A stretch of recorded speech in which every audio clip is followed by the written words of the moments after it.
आता आपण पुढच्या मुद्द्यांकडे जाणार आहोत. आणि मित्रांनो, पुढचा जो काही मुद्दा आहे त्याचं नाव आहे टाइप्स ऑफ एम्प्लॉयमेंट. आतापर्यंत आपण काय बघितलं? टाइप्स ऑफ अनएम्प्लॉयमेंट, म्हणजे भारतामध्ये बेरोजगारीचे कोणकोणते प्रकार आहेत ते आपण आतापर्यंत समजून घेतले. आता इथून पुढे आपल्याला रोजगाराचे प्रकार समजून घ्यायचे आहे. रेडी आहात? चला, एक एक पॉइंट आपण इथे आपल्याला समजून घ्यायचा आहे. रोजगाराचे कोणकोणते प्रकार आहेत. चला, रोजगाराचे आपण इथे प्रकार समजून घेऊया. भारतामध्ये रोजगार कोणकोणते रोजगार आहे सांगू शकाल? सरकारी जॉब आहेत प्लस प्रायव्हेट जॉब आहेत, आपल्याला माहितच आहे. परंतु जेव्हा आपण हे रोजगाराचे प्रकार बघतो, याच्यामध्ये प्रामुख्याने 3 प्रकार पडतात. पहिला प्रकार आहे स्वयंरोजगार.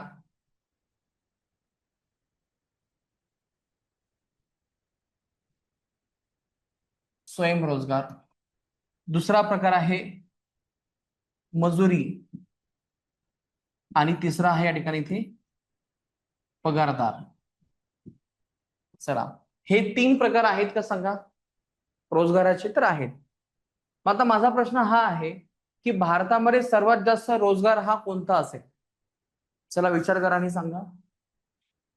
यस, मजुरी. ओके, मजुरी. आणखी? म्हणजे तुम्हाला काय वाटतं की भारतामध्ये सर्वात जास्त लोक कुठे काम करतात? पगारावरती काम करतात, मजुरीवरती काम करतात, की स्वयंरोजगारावरती काम करतात? सगळ्यांना स्वयंरोजगार हा शब्द माहित आहे. एखाद्या व्यक्तीने स्वतःची दुकान टाकली आणि स्वतः तो तिथे काम करतो, त्याला म्हणतो स्वयंरोजगार. भाजीपाला विक्रेता, स्वतःहून त्याचा गाडा आहे, स्वतः तो विकतो आणि स्वतः पैसे कमवतो, तो आहे स्वयंरोजगार. मग आता मला सांगा की यापैकी सर्वात जास्त प्रमाण हे कोणाचं असेल? स्वयंरोजगार. नक्की? यस. तर तुमचा अंदाज अतिशय बरोबर आहे की संपूर्ण भारतामध्ये आपण जर हे ऍव्हरेज जर काढलं तर सर्वात जास्त स्वयंरोजगार हा नंबर 1 वरती येतो. पण मला सांगा की हे स्वयंरोजगार नंबर 1 वरतीच का आहे? रिझन काय आहे? कारण की आपल्या देशामध्ये बहुतांश लोकसंख्या कोणती आहे? जेव्हा मित्रांनो आपण जेव्हा उदाहरण घेतो, तर भारतामध्ये मला सांगा ग्रामीण भारतामध्ये कोणत्या प्रकारची लोकसंख्या आहे? तर ग्रामीण भारतामध्ये जी लोकसंख्या आहे त्याचं प्रमाण किती % आहे? जे ग्रामीण भारतामध्ये राहते त्याचं प्रमाण आहे 68%. आणि आपण जर शहरी भारतामध्ये आपण जर हे प्रमाण जर बघितलं तर शहरामध्ये राहणारी लोकसंख्या ही जवळपास 32% आहे. Yes or no? मग आता मला सांगा ग्रामीण भारतामध्ये सर्वाधिक लोक काम कुठे करतात? शेतात काम करतात. आणि जेव्हा एखादा शेतकरी स्वतःच्या शेतात काम करतो, ते काम कोणत्या प्रकारचं असेल? मजुरी असेल, स्वयंरोजगार असेल की पगारदार असेल? व्हेरी गुड, स्वयंरोजगार. म्हणजे आपल्या देशामध्ये बहुतांश लोक हे शेतीमध्ये काम करतायत. याचा अर्थ हा होतो की आपल्या देशामध्ये सर्वाधिक लोक हे कोणते असतील? नेहमी स्वयंरोजगार. यानुसार हे उत्तर आपलं बरोबर आहे. पण लक्षात घ्या, आता हे झालं तुमचं संपूर्ण भारताबद्दल. पण जर समजा मी तुम्हाला म्हटलं की आता हे भारताबद्दल नाहीये, तर हे मला सांगा आता ग्रामीण भारताबद्दल काय आहे? ग्रामीण भारतामध्ये सर्वात जास्त प्रमाण हे कशाचं असेल यापैकी? यस, नक्की ग्रामीण भारतामध्ये मजुरी असेल. मला सांगा जर शेतकरी जर जास्त असतील तर एक्झॅक्टली स्वयंरोजगार सुद्धा जास्तच असेल ना.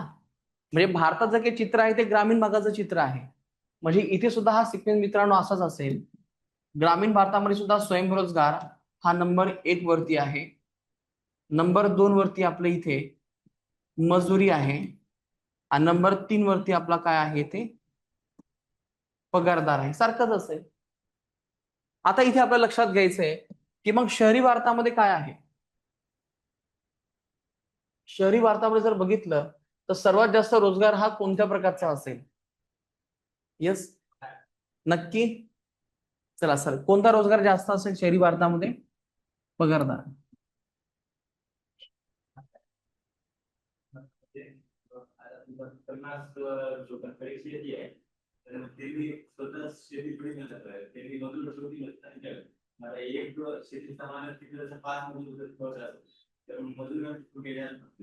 येस. आता लक्षात घ्या, आपल्या देशामध्ये शेतकरी आणि मजूरचा जर आपण विचार केला तर तुम्हाला मी बेसिकली हे सांगू शकतो की भारतामध्ये जवळपास 85% जे काही शेती आहे तर ती सीमांत शेतकरी यांची आहे. सीमांत शेतकरी म्हणजे माहित आहे काय अर्थ आहे? याला इंग्लिशमध्ये आपण मार्जिनल फार्मर असं म्हणतो. सीमांत शेतकरी म्हणजे असे फार्मर की ज्यांच्याकडे 2 हेक्टर पेक्षा जमीन कमी आहे. 2 हेक्टर या शब्दाचा अर्थ काय होतो? 5 एकर पेक्षा कमी. 1 हेक्टर कधी 2 हेक्टर. मग आता लक्षात घ्या, आपल्या देशामध्ये जे काही जमीन आहे त्याचं तुकडीकरण खूप जास्त झालेलं आहे. मोठे शेतकरी खूपच क्वचित आहेत, 10 ते 5%च आहे. आणि ज्या ज्या लोकांची शेती कमी आहे ते लोक त्यांच्या शेतामध्ये स्वतः काम करतात. मजूर आहे, पण लक्षात घ्या ते लोक आणखी दुसऱ्या शेतात कामाला जातात. यानुसार आपण जर स्टॅटिस्टिक्स बघितलं तर स्वयंरोजगार जास्त आहे. समजलं? कारण की आपल्या देशामध्ये कमी शेतकरी नाहीये, जास्त शेतकरी असून ते दुसऱ्याच्या शेतात कामाला जातात. म्हणजे जे मजूर आहे ते शेतकरी बी नाहीत, जे शेतकरी आहे ते मजूर सुद्धा आहे. हे लक्षात ठेवा. आता याच्यानंतर मला सांगा, शहरामध्ये सर्वात जास्त रोजगार हा कुठे असेल? तुम्हाला मे बी असं वाटत असेल की पगारदार, पण तुमचं उत्तर इथे चुकलेलं आहे. तर याचं सर्वात जास्त उत्तर आहे स्वयंरोजगार. या सांगा बरं, स्वयंरोजगार शहरामध्ये का जास्त असेल? कारण की धंदा उद्योग जास्त आहेत ना. आता बघा, तुम्ही जर खाली गेलात तर 150-200 लोक तुम्हाला या गल्लीत दिसतील. काही लोकांचं टेलरिंग आहे, काही लोकांचं चहाचं दुकान आहे, काही लोकांचं किराणा दुकान आहे. क्लास सुद्धा हे स्वयंरोजगार मध्येच येते. म्हणजे शहरी भारतामध्ये स्वयंरोजगार जास्त आहे आणि जे लोक कंपनीत काम करतात ते लोक कमी आहेत, म्हणजे कम्पेअर केलं तर. तर लक्षात घ्या, स्वयंरोजगार हा नंबर 1 वरती येतो शहरी भारतामध्ये. आणि नंबर 2 प्रकार कोणता असेल? पगारदार. आणि नंबर लास्टला आहे आपल्या इथे मजुरी. तर लक्षात घ्या, ग्रामीण आणि इकडे भारत सारखाच आहे, फक्त शहरी भारतामध्ये हा थोडासा बदल आपल्याला जाणवतो. तर मित्रांनो, हा झालं की रोजगार एकदा कसा आहे, ज्याच्यानुसार आपण हे रोजगाराचे प्रकार बघितले. आता आपल्याला पुढे लक्षात घ्यायचंय की एक्झॅक्टली रोजगार कुठे आहे. तर यानुसार याचे प्रामुख्याने 2 प्रकार पडतात. एक आहे संघटित रोजगार आणि दुसरा जो काही प्रकार आहे याचं नाव आहे असंघटित रोजगार. संघटित आणि असंघटित रोजगार म्हणजे काय? इंग्लिशमध्ये आपल्याला इथे ऑर्गनाइज सेक्टर आणि दुसरा शब्द आहे इथे अनऑर्गनाइज सेक्टर. आता लक्षात घ्या, या सगळ्यांचा अर्थ काय होतो हे तुम्हाला मी इथे सांगतो. ऑर्गनाइज आणि अनऑर्गनाइज सेक्टर म्हणजे काय. त्याच्या आधी मित्रांनो, तुम्हाला एक शब्द आधी समजून घ्यावा लागेल. या शब्दाचं नाव आहे सोशल सिक्युरिटी. सोशल सिक्युरिटी यालाच आपण इथे सामाजिक सुरक्षा असं म्हणतो.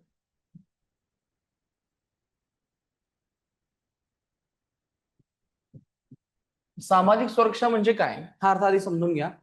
सामाजिक सुरक्षा या शब्दाचा अर्थ हा होतो की असे काही लोक आहेत, असा काही रोजगार आहे की ज्यांना प्रॉपर नियमित पगार मिळतो. नियमित पगार मिळतो, भविष्यामध्ये त्यांना इथे पेन्शन मिळणार आहे.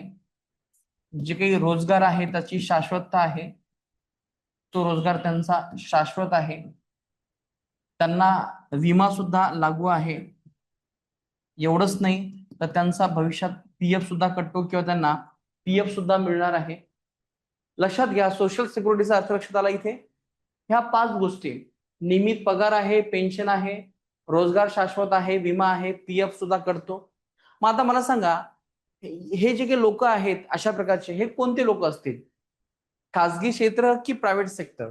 आय मीन सरकारी क्षेत्र की खासगी क्षेत्र?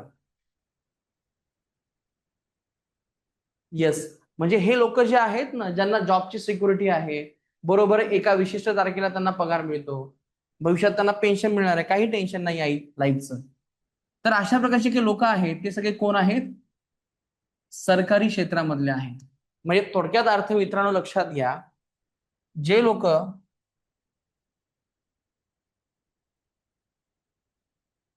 जे लोक ज्या लोकांना सामाजिक सुरक्षा प्राप्त असते, ज्या लोकांना इथे सामाजिक सुरक्षा मिळते या लोकांना म्हणायचं आपण इथे संघटित क्षेत्र. पण ज्या लोकांना कोणत्याही प्रकारची सामाजिक सुरक्षा मिळत नाही, सामाजिक सुरक्षा मिळत नाही म्हणजे त्यांचा पगार हा फिक्स नसतो, त्यांना पगार कधी मिळतो कधी मिळत नाही, भविष्यामध्ये त्यांची कोणत्याही प्रकारची सिक्युरिटी नाही, तर याला आपण इथे असंघटित क्षेत्र असं म्हणतो. मग आता तुम्हीच मला सांगा मित्रांनो, की असे कोणते लोक आहेत की जे सध्या असंघटित क्षेत्रामध्ये येतात? यस, खाजगी क्षेत्र. पण लक्षात घ्या, सगळं खाजगी क्षेत्र नाही बरं का. जसं की ज्या कंपनीमध्ये त्यांना वेळेवरती पगार मिळतो, त्यांचा इन्शुरन्स आहे, त्या सगळ्या कंपनीचा समावेश हा इकडे येतो. म्हणजे रिलायन्स कंपनीमध्ये जर तुम्ही काम करत असाल तर ती इथे येते, टाटा कंपनीमध्ये जर काम करत असाल तर इथे येते. मग एकदम एकदम छोटी कंपनी आहे ती तुम्हाला वेळेची पगार देत नाही, जसं की एखादं किराणा दुकान आहे, तिथे एखादा जर मजूर काम करत असेल तो कोणत्या सेक्टरमध्ये येतो? या असंघटित क्षेत्रामध्ये येतो. सरकारी कर्मचारी यामध्ये येतात, सरकारी कर्मचारी या सेक्टरमध्ये येतात. त्याचबरोबर खाजगी क्षेत्रामधले व्यक्ती किंवा त्याला इथे म्हणतो खाजगी कंपनी. खाजगी कंपनी म्हणजे ज्याच्यामध्ये 10 पेक्षा जास्त लोक आहेत तर त्यांना नियमित पगार द्यावाच लागतो. तर हे सगळं संघटित क्षेत्रामध्ये येतात. बाकी इथे दुकानदार, त्याच्यानंतर चहावाला, त्याच्यानंतर भाजीपालावाला, हे सगळे जे लोक आहेत की ज्यांना काही पगाराची काही शाश्वतता नाहीये, जे मजुरीने काम करतात, हे सगळे लोक या ठिकाणी येतात, अनऑर्गनाइज सेक्टर. मग आता माझा एक तुम्हाला एक प्रश्न आहे की भारतामध्ये हा जो काही रोजगार आहे, संघटित किंवा असंघटित रोजगार, यापैकी सर्वात जास्त रोजगार हा कुठे असेल? संघटित रोजगार जास्त आहे का असंघटित रोजगार भारतामध्ये जास्त आहे? नक्कीच. कोणता असेल? किती असेल सांगता येईल? जर एकूण जर रोजगार बघितला तर या रोजगारापैकी किती रोजगार हा असंघटित क्षेत्रामध्ये असेल तर हे नक्कीच जास्त आहे. पण याचं प्रमाण जर विचारलं मित्रांनो तर हे जवळपास 90% आहे. म्हणजे भारतामध्ये सर्वात जास्त रोजगार हे कसे आहेत, सॉरी मला इकडे लिहायचं होतं, हे असंघटित क्षेत्रामध्ये आहे. 90% पॉप्युलेशन जे आहे, जे काम करते, ती असंघटित क्षेत्रामध्ये आहे. आणि संघटित क्षेत्रामध्ये ही लोकसंख्या किती आहे? 10% आहे. आणि या 10% सरकारी जॉब करणारे लोक किती आहेत? सरकारी जॉब, तर याचं प्रमाण किती असेल? तर मित्रांनो, या 10%पैकी फक्त 3% लोक सरकारी काम करतात. म्हणजे तुम्ही इमेजिन करू शकता की एवढ्या मोठ्या भारतामध्ये 100%पैकी फक्त 3% लोकांना फक्त सरकारी जॉब आहे. हा म्हणजे आणि त्यासाठी आपण प्रयत्न करतोय, म्हणजे कॉम्पिटिशन खूप जास्त आहेच. आता माझा एक प्रश्न आहे की सरकारी जॉबसाठी लोकांनी प्रयत्न करणं जास्तीत जास्त ही चांगली गोष्ट की वाईट गोष्ट आहे?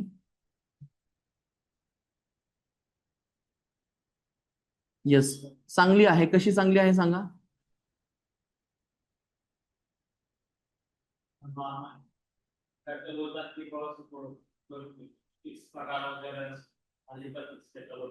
फक्त एक मिनिट.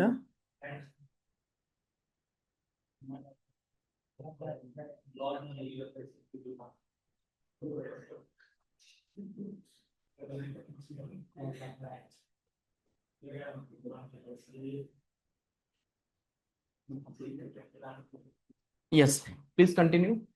एकदा सांगा.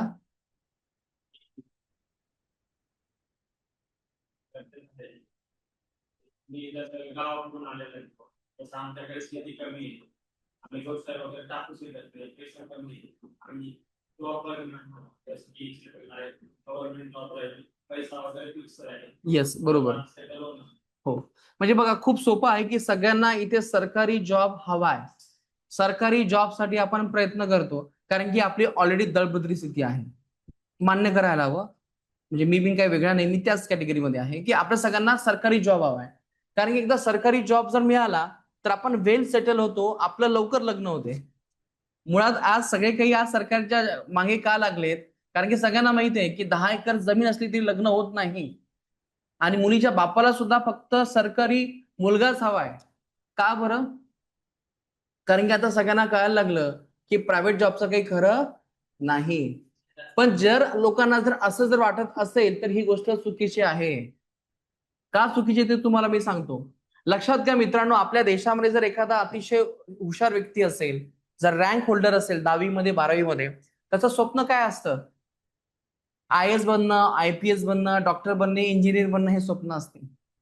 परंतु आपण जर हा जर प्रश्न त्या अमेरिकेमध्ये किंवा मोठमोठ्या देशामध्ये जर हा प्रश्न जर विचारला की तुम्हाला काय बनायला आवडेल, तर त्या मुलांचं स्वप्न कधीही सरकारी नोकर नसते किंवा डॉक्टर इंजिनियर सुद्धा नसते. त्यांचं स्वप्न काय असते की मुझे बडा होके एंटरप्रिनियर बनना आहे, म्हणजे मला मोठं होऊन उद्योग करायचा आहे, पैसा कमवायचा आहे. हे तिकडचं स्वप्न आहे त्या मुलांचं. आणि आपल्या देशामध्ये काय आहे? सरकारी नोकर. मला सांगा मित्रांनो, तुम्ही तुमच्या लाईफमध्ये सर्वात जास्त स्कोप कुठे असणार आहे पैसे कमवण्याचा? सरकारी नोकरीमध्ये का प्रायव्हेट नोकरीमध्ये? प्रायव्हेटमध्ये किंवा तुमच्या स्वतःच्या बिझनेसमध्ये स्कोप जास्त आहे ना. जर आपल्याला जर वाटत असेल की मला सरकारी जॉब घ्यायचा आहे, याचा अर्थ हा होतो की आपल्या शिक्षण व्यवस्थेने आपल्यामध्ये तो कॉन्फिडन्स बिल्टअप केला नाहीये की मी स्वतःहून रोजगार कमवू शकतो आणि इतरांना सुद्धा रोजगार देऊ शकतो. आणि आपल्या भारतीय समाजामध्ये सुद्धा उद्योग, बिझनेस याच्याबद्दल खूपच नकारात्मक भावना आहे. पण जर तुम्हाला जर बघितलं असेल, आज अल्टिमेट संपूर्ण जग किंवा भारत किंवा भारतातील समाज किंवा महाराष्ट्रातील समाज हा सर्वात जास्त कशाला महत्व देतो? पैशालाच महत्व देतो ना.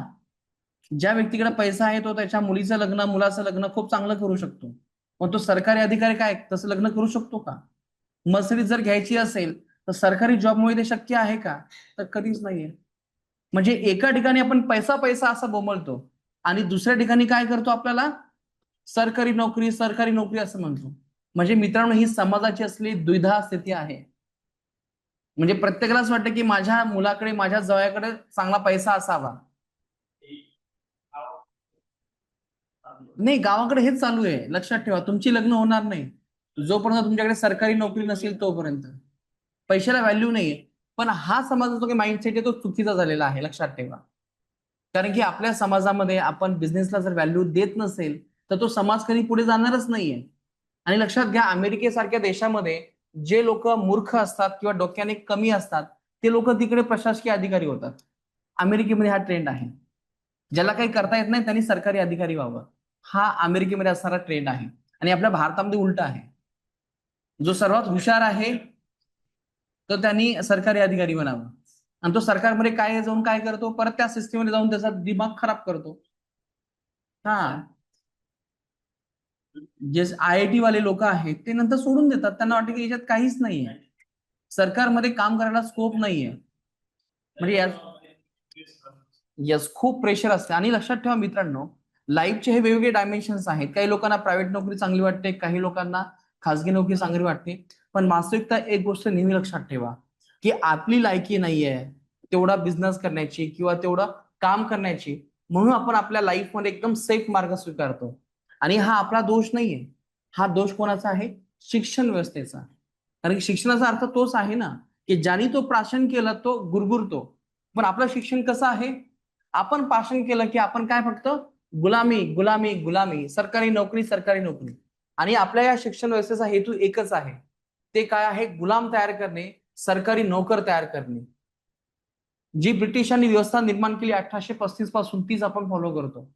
या राजकीय नेत्यांना कधीच असं वाटत नाही की आपण आता पुढे येऊन उद्योजक व्हायला हवं. नाही, आपलं अपयश आहे शिक्षण व्यवस्थेचं, हे आपण मान्य करायला हवं. म्हणजे बरेच वेळेस आपण स्पर्धा परीक्षा करत असताना या गोष्टींची जाणीव होते आपल्याला की आपण खरंच खूप मागे आहोत. एक तर धड शिक्षण भेटलं नाही, आता शिक्षण धड नसल्यामुळे चांगला जॉब बिन मिळत नाही. स्पर्धा परीक्षा करायला गेलो तर खूप सारी कॉम्पिटिशन आहे. म्हणजे आपण एका वेगळ्या प्रकारच्या ट्रॅपमध्ये अडकलोय.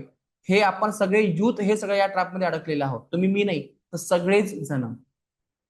इव्हन जर तुम्ही जर इंजिनियर जर बघितलेत, छानपैकी 4 वर्ष डिग्री घेतात, खूप सारा पैसा खर्च करतात आणि जेव्हा मार्केटमध्ये जेव्हा येतात तेव्हा त्यांचा पगार किती असतो? 12,000 14,000. म्हणजे त्यांनी जे काही 7-8 लाख रुपये जे लावलेले असतात ते वसूल बिन होत नाही. मी अशी कितीतरी उदाहरण बघतो. मग तेच इंजिनियर काय करतात? स्पर्धा परीक्षेची तयारी करतात. हा, त्यामुळे तर येस. पण जॉब आहे सर, तेही परीक्षा देतात की आपण मोठा अधिकारी व्हावं. नाही, पण ते का करतात? कारण की त्या जॉबमध्ये ते समाधानी नाहीत ना, कारण की तिथे चांगला पगार नाही त्यांना. हा, काही इंजिनिअरिंग वाल्यांना आहे की. पण मला सांगा, इंजिनियर असून त्याला जर 12-15 हजाराचा पगार मिळत असेल, तो त्याच्यावरती कधी समाधानी राहील का? केलेच पगार. हो, पण ते कसं आहे माहितीये का, पण त्यासाठी मग तुम्हाला तेवढी तुमची क्षमता लागेल ना. लक्षात घ्या, ज्या लोकांची क्षमता नसते तेच असे काही शॉर्टकट शोधतात. हे मान्य करायला हवं आपण. आणि आपल्या समाजाला सगळ्या गोष्टी एकदम शॉर्टकट हव्यात, कारण की आपली तेवढी क्षमताच नाही निर्माण करण्याची. आणि हा आपला लॅकुना जो आहे समाजाचा असेल किंवा एखाद्या तरुणाचा असेल किंवा आपल्या सगळ्यांचा असेल, हे सगळं अपयश आपल्या शिक्षण व्यवस्थेचं आहे. जर समजा तुम्ही याला 15 वर्ष जर देत असाल या एज्युकेशन सिस्टीमला, मग त्याचं काम नाही का की तुम्हाला तुमच्या मनासारखा जॉब देणे? लक्षात घ्या, जर एखादा जर अडाणी व्यक्ती असेल, त्यालाही तेवढाच पगार मिळतो, 12 ते 14 हजार. आणि एखादा शिकलेला व्यक्ती, त्याला सुद्धा तेवढाच पगार मिळतो. मग या शिक्षणाचा फायदा काय आहे? काहीच नाही, फक्त डिग्री आहे आपल्याकडे, स्किल अजिबात नाहीये. आणि इव्हन आपल्याकडे आपण असं तयार झालेलं आहोत की मुळात आपल्याला शिकण्याची पण इच्छा नाही तयार केली. आपल्याला फक्त टाइमपास करायचा असतो, रील्स बघायची असते, स्वतःवरती कधीही काम करायचं नसते. अशा प्रकारची शिक्षण व्यवस्था आपल्याकडे निर्माण केलेली आहे. आणि म्हणूनच लक्षात घ्या, भारतामध्ये जे काही अनऑर्गनाइज सेक्टर आहे याचं प्रमाण जास्त आहे, 90%. आणि जर एखाद्या व्यक्तीने चांगली कंपनी टाकली आणि 100 लोकांना काम दिलं, तर ऑटोमॅटिक हा रोजगार कुठे कन्वर्ट होतो? याच्यामध्ये. हा प्रपोर्शन वाढवणं आपल्या देशात गरजेचं आहे. आपण म्हणतो ना, आपण मागे आहोत, आपण एवढं मोठी प्रगती केली नाही, तसं कारण हेच आहे की हे सेक्टर आपलं कमी आहे. हे वाढवा म्हणजे हे वाढवा असं नाही म्हणत आहे मी. जे काही खाजगी कंपन्या आहेत त्याचं सेक्टर चांगलं वाढवा, जेणेकरून आपल्या देशातील तरुणांना चांगला रोजगार मिळेल. तर हे आपल्या देशामध्ये असणारी ही रियालिटी आहे की जी आपण इथे मान्य करणं गरजेचं आहे. समजलं सगळ्यांना? सामाजिक सुरक्षा ज्यांना प्राप्त होते त्यांना म्हणतो आपण इथे ऑर्गनाइज सेक्टर. ज्यांना ही सामाजिक सुरक्षा प्राप्त होत नाही त्याला म्हणतो आपण या ठिकाणी इथे अनऑर्गनाइज सेक्टर. क्लिअर झालं इथपर्यंत? येस. आता मित्रांनो, हे सगळे फॅक्ट्स आपण इथे जे आहेत ते आपण आता क्लिअर केलेले आहेत. रोजगाराचे प्रकार सुद्धा आपण या ठिकाणी इथे डिस्कस केलेले आहेत. आता आपण पुढच्या टॉपिककडे जाणार आहोत. त्याचं नाव आहे मनरेगा आणि दुसरा शब्द आहे VB रामजी, जी सध्या नरेंद्र मोदी यांनी ही योजना सुरू केलेली आहे.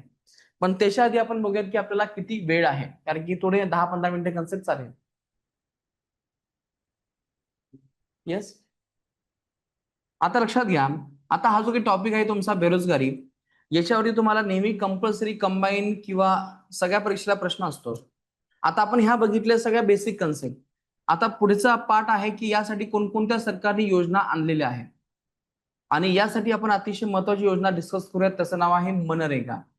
त्याच्यापूर्वी बघूयात की काही क्वेश्चन्स किंवा काही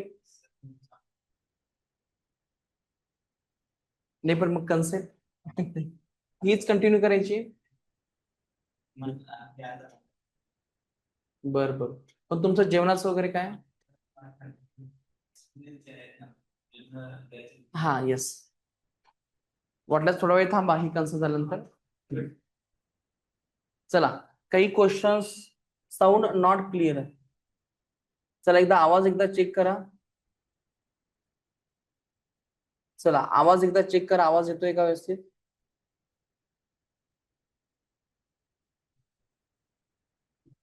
एकदा आवाज चेक करा. एकदा आवाज व्यवस्थित येतो का एकदा बघा. Hello hello, mike check. Clear आहे आवाज? ज्या लोकांना आवाज व्यवस्थित येत नाही तेव्हा त्यांनी त्यांचा नेटवर्क एकदा रिफ्रेश करा, मी तुम्हाला आवाज व्यवस्थित येईल.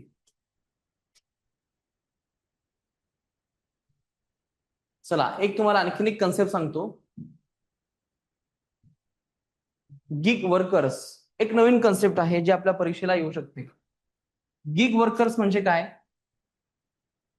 हा शब्द तुम्ही बरेच वेळेस ऐकला असेल मे बी.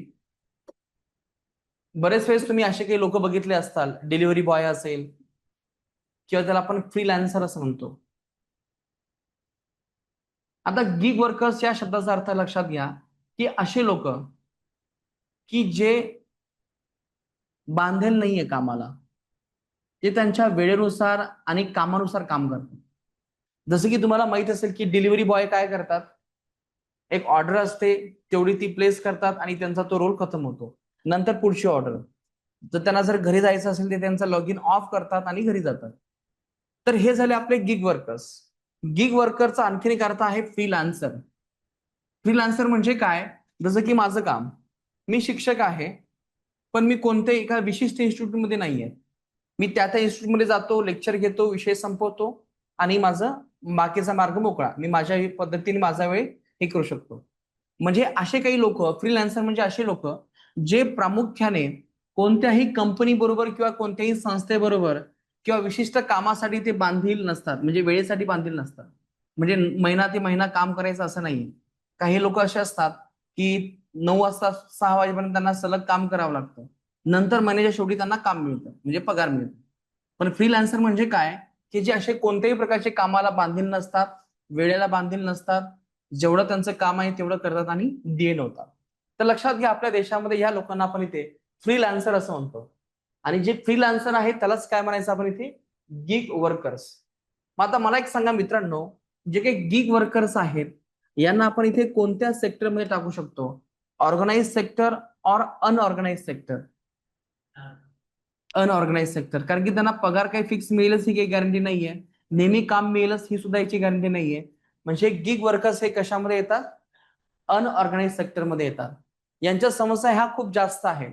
बरेच वेळेस कंपनी सुद्धा यांचं खूप मोठं एक्सप्लॉयटेशन करून घेतात. यांना 14-14, 12-12 तास यांच्याकडून काम करून घेतात. यांना कोणत्याही प्रकारची कामाची सुरक्षा नाहीये. याच्यासाठी आपल्या देशामध्ये एक सरकार आहे, या सरकारचं नाव आहे राजस्थान. लक्षात घ्या, हे सरकार आहे राजस्थान. तर या राजस्थान सरकारने या गिग वर्कर्ससाठी देशातील पहिला कायदा बनवलेला आहे.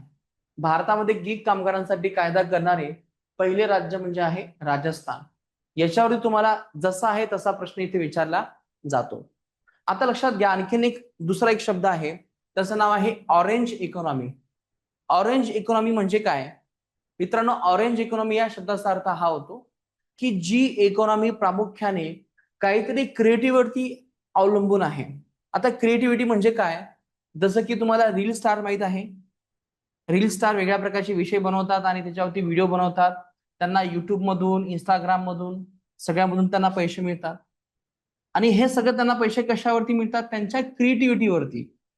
ते लोकांचं मनोरंजन करतात. म्हणजे मित्रांनो, जेव्हा एखाद्या मनोरंजनाच्या माध्यमातून, क्रिएटिव्हिटीच्या माध्यमातून जेव्हा तुम्हाला जो काही पैसा मिळतो, त्याच पैशाला म्हणायचं आपण इथे ऑरेंज इकॉनॉमी. ऑरेंज इकॉनॉमी म्हणजे काय? सर्जनशील कला, संस्कृती, मीडिया, मनोरंजन, नवकल्पना याच्यावरती आधारित जेव्हा तुम्हाला पैसा मिळतो, ज्याला आपण इथे ऑरेंज इकॉनॉमी असं म्हणतो. म्हणजे युट्यूबच्या माध्यमातून मिळालेला पैसा हा कोणता पैसा आहे? Orange economy. रीलच्या माध्यमातून मिळालेला पैसा कोणता आहे? Orange economy.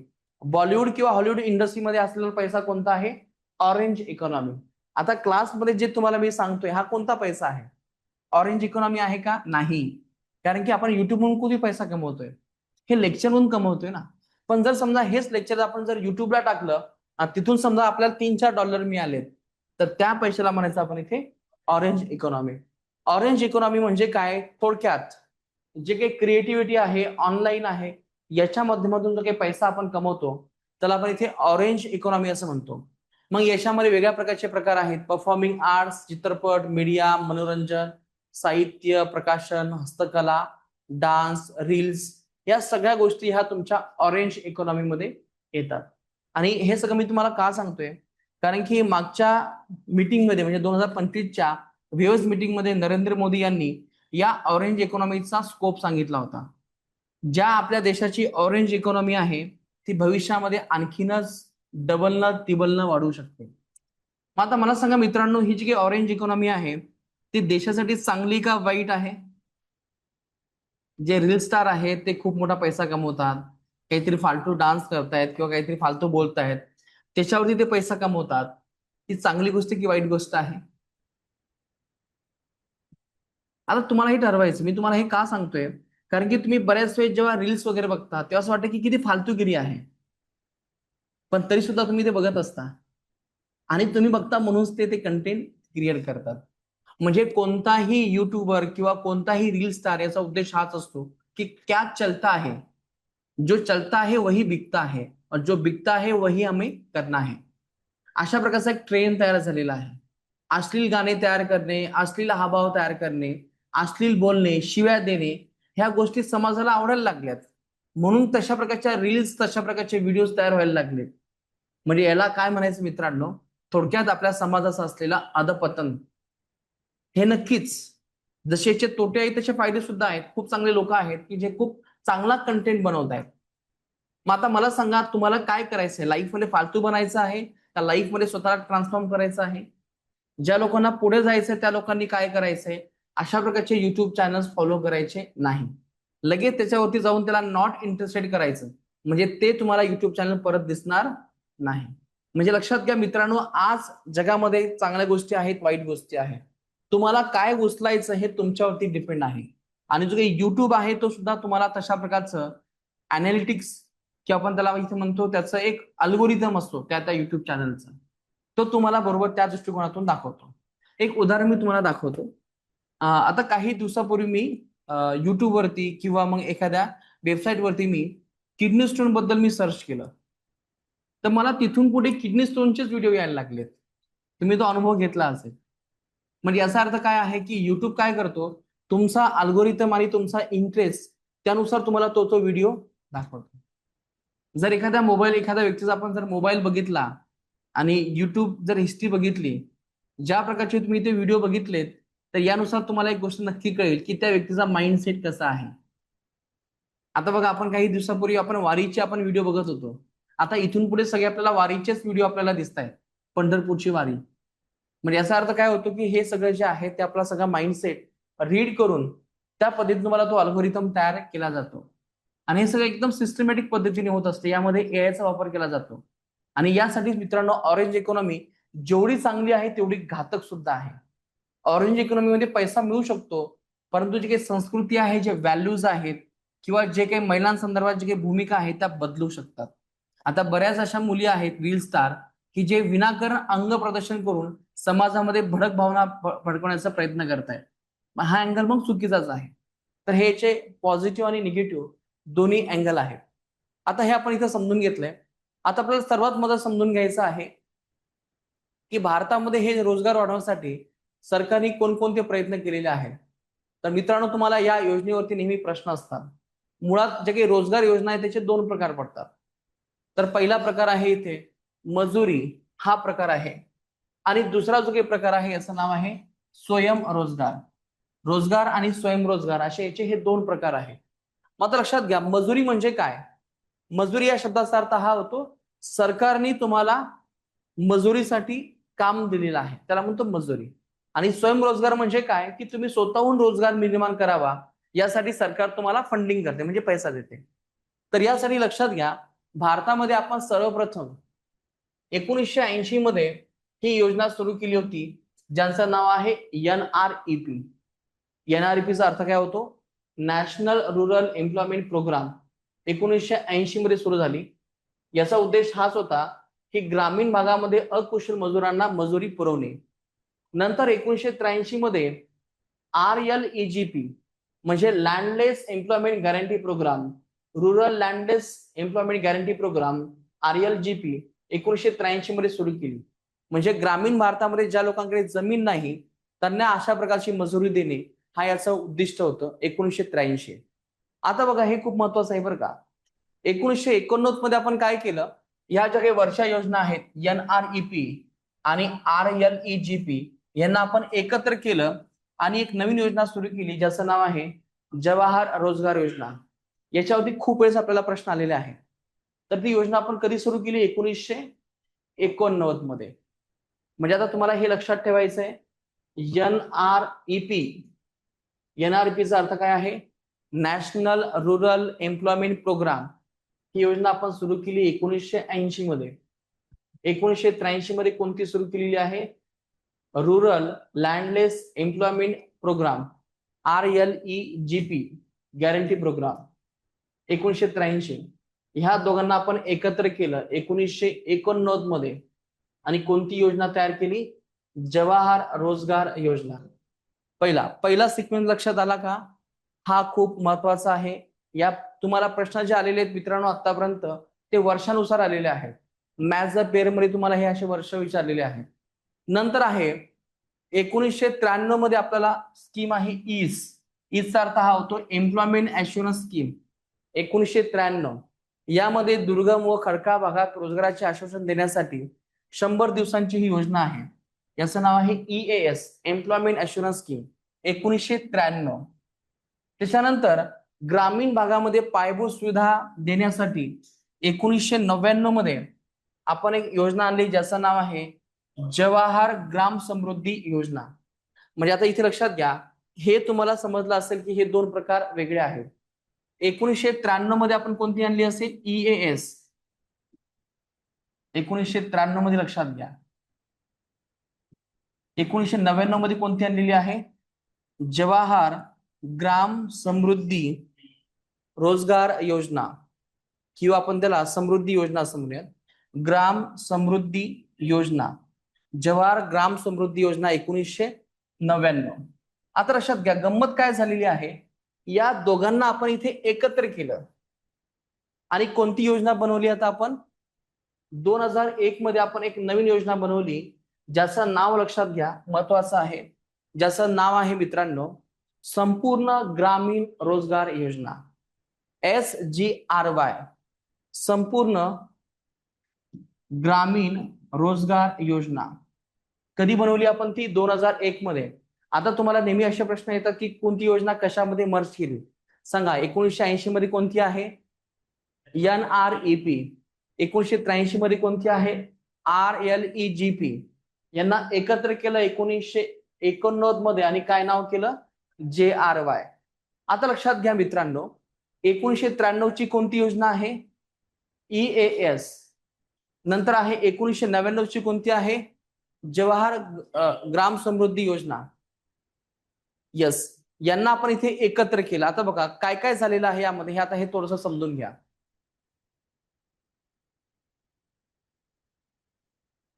एक मिनिट, आता याला आपण थोडंसं मॉडिफाय करूयात. बघा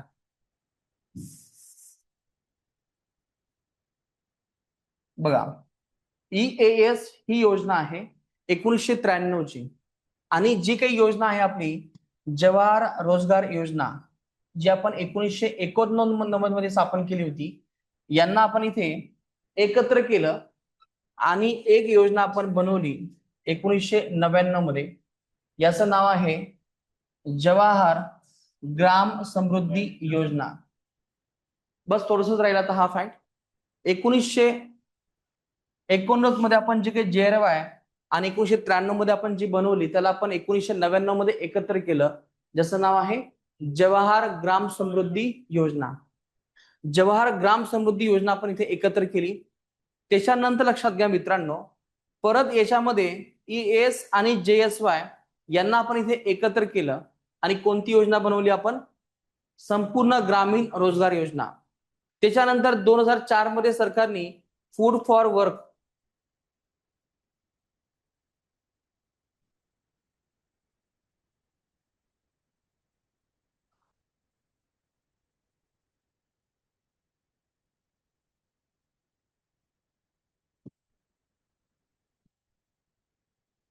लक्षात घ्या संपूर्ण ग्रामीण रोजगार योजना आणि फूड फॉर वर्क या योजना सरकारने ऍड केल्यात आणि कोणती योजना बनवली नरेगा.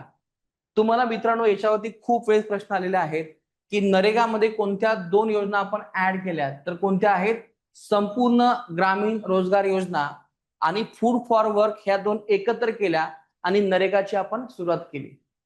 याच्यावरती आपल्याला प्रश्न आहेत, एकदा मी रिपीट करतोय.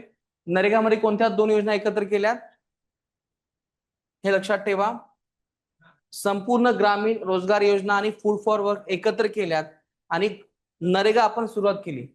आता लक्षात घ्या ही नरेगा काय आहे याच्यावरती आपल्याला खूप वेळेस प्रश्न आलेले आहेत. मित्रांनो आपण ही नरेगा कधी आपण सुरू केली हे नेहमी लक्षात ठेवा. नरेगा ही योजना हा कायदा आपण कधी पारित केला 7 सप्टेंबर 2005. याच्यावरती खूप वेळेस प्रश्न आलेले आहेत लक्षात ठेवा. यस, त्याच्यानंतर 7 सप्टेंबर 2005 मध्ये आपण कायदा पारित केला. हा कायदा आपण को पायलट बेसिसवरती कोणत्या राज्यात सुरू केला असा तुम्हाला प्रश्न येतो. तर राज्य कोणतं आहे आपलं इथे राजस्थान. राजस्थानमध्ये ही सुरुवात कधी केली असेल? 2 ऑक्टोबर 2006 मध्ये आपण हे सुरू केलं. आता लक्षात घ्या मित्रांनो, हे 2 ऑक्टोबर 2006 मध्ये आपण सुरू केलं राजस्थानच्या 200 जिल्ह्यामध्ये. पण नंतर लक्षात आलं की हा प्रोग्राम आता आपला सक्सेस झालेला आहे. तर हा प्रयोग आपण संपूर्ण भारतामध्ये आपण कधी सुरू केला? तर याचं उत्तर लक्षात घ्या. तर ते आहे 2 एप्रिल 2008 मध्ये हा संपूर्ण भारतामध्ये आपण लागू केला. परंतु तुम्हाला माहित असायला हवं मित्रांनो, की हा संपूर्ण भारतात आपण लागू भली केला, पण याचं जे काही नामांतरण आहे ते बरोबर आपण पुढच्या वर्षी आपण चेंज केलं. बघा, हे 2 एप्रिल आहे, इथे 2 ऑक्टोबर. नरेगाचं रूपांतर आपण कधी केलं? MG नरेगा. तुम्हाला याच्यावरती खूप वेळेस प्रश्न आलेला आहे की हा कायदा कधी पारित केला? सप्टेंबर 2005. या कायद्याचं रूपांतर नरेगा पासून मनरेगा कधी करण्यात आलं? 2 ऑक्टोबर 2009. याचं रूपांतर आपण मनरेगा. मनरेगा या शब्दाचा अर्थ काय आहे? Mahatma Gandhi national rural employment guarantee योजना. तर अशा प्रकारचा मित्रांनो हा बेस आहे. आता सर्वात महत्त्वाचं लक्षात घ्या मित्रांनो, की हा जो काही कायदा जो आहे याच्यामध्ये आपण किती दिवसाचं काम देत असतो या मनरेगा अंतर्गत?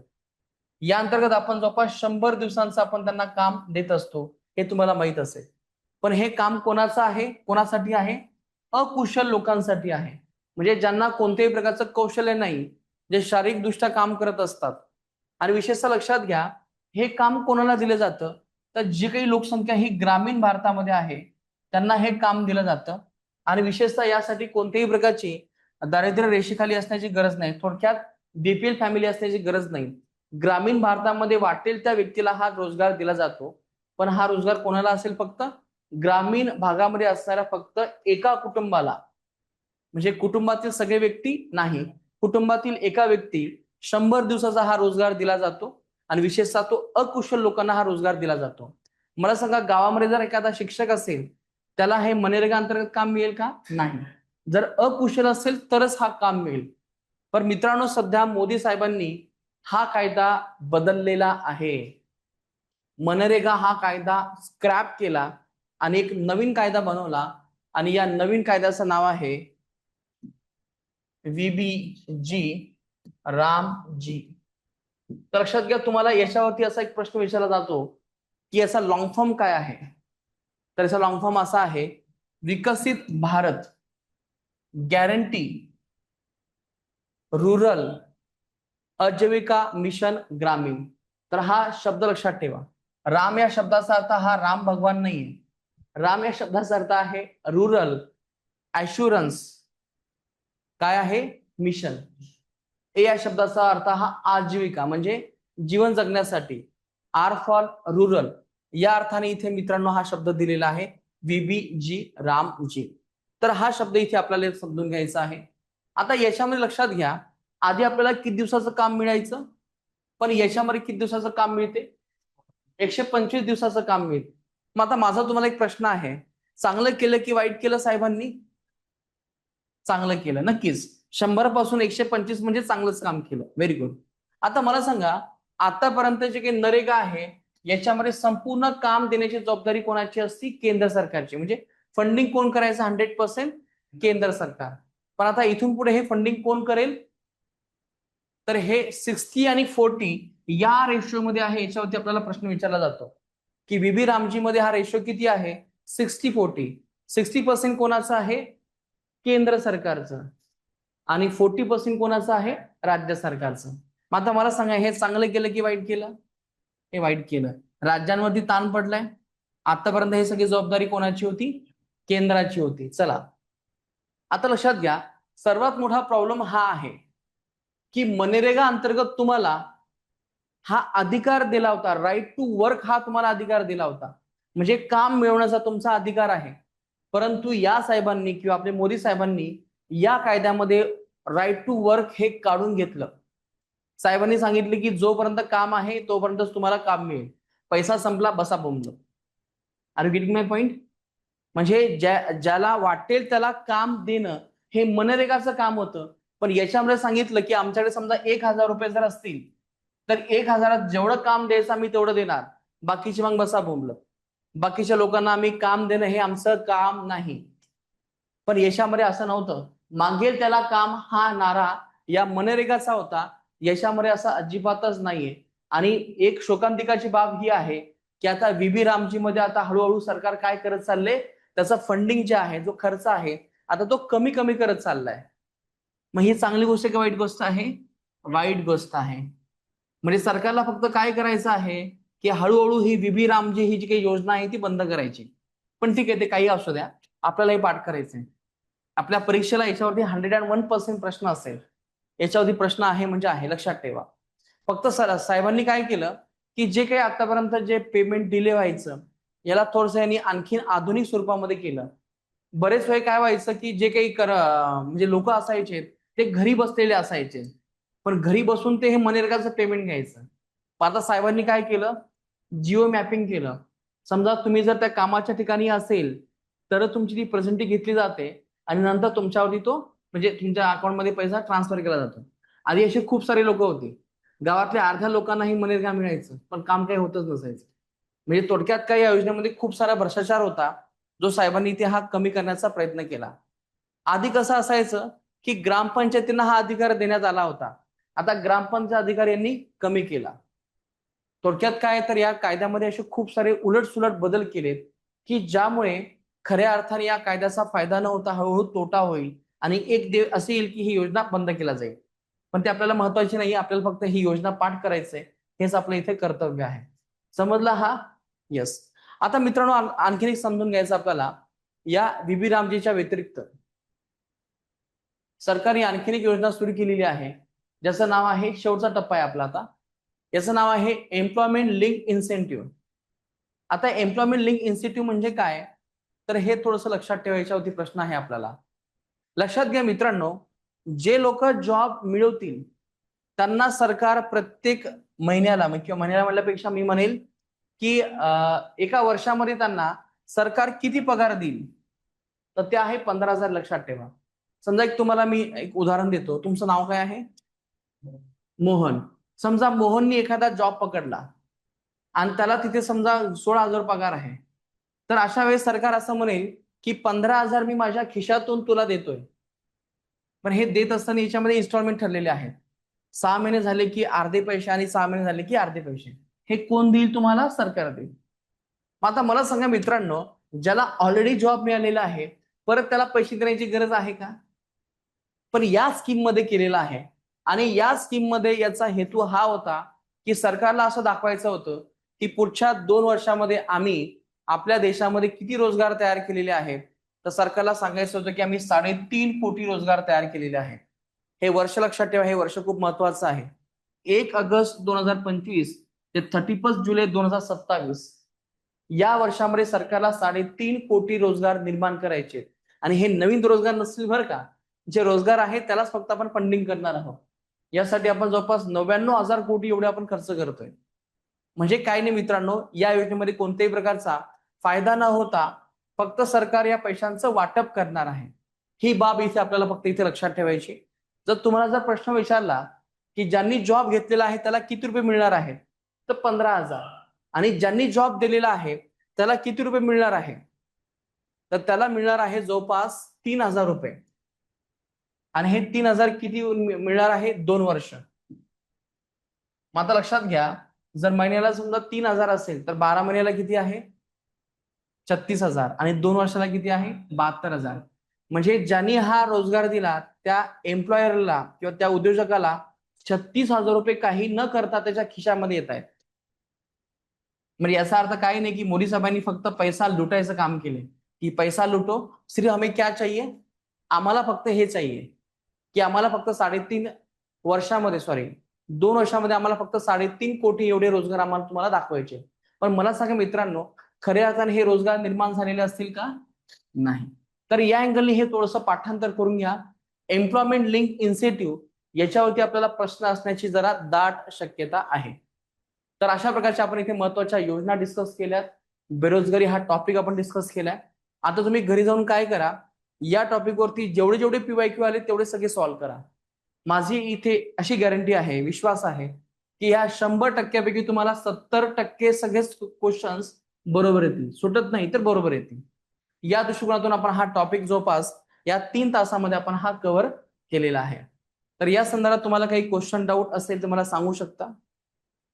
बाकीचे काही सेशन्स आहेत ते आपले असेच इथून पुढे कंटिन्यू असतील. चला, काही क्वेश्चन्स किंवा काही डाऊट्स? चला तर आज आपण इथे थांबूयात. धन्यवाद. Thank you so much. येस, हा, माझं नाव आहे, चालू आहे. तर माझं नाव आहे प्रवीण राऊत.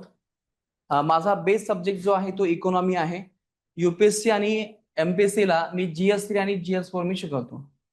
तर पुण्यातील मोठमोठ्या नामांकित इन्स्टिट्यूटमध्ये मी फ्रीलान्सर म्हणून मी जात असतो. जसं की आपल्या अकॅडमीमध्ये सुद्धा मी इकॉनॉमी हा विषय घेतो. आणि जेव्हा कधी आपले लेक्चर सुरू होतील तेव्हा आपण हा इकॉनॉमिक्स हा टॉपिक आपण कंटिन्यू करूयात. तर जे काही तुम्हाला मी आज 20 टॉपिक सांगितलेत यापैकी आपण एक टॉपिक हा जवळपास 70% कव्हर केला. जसं नाव आहे बेरोजगारी. अशाच प्रकारचे आपण हे सगळे टॉपिक कव्हर करत असतो आणि सगळे PYQ मी तुमच्याकडून हे सोडून घेत असतो. तर अशा प्रकारचा आपला इथून पुढे सुद्धा हा मार्ग असाच असेल. Yes, thank you so much.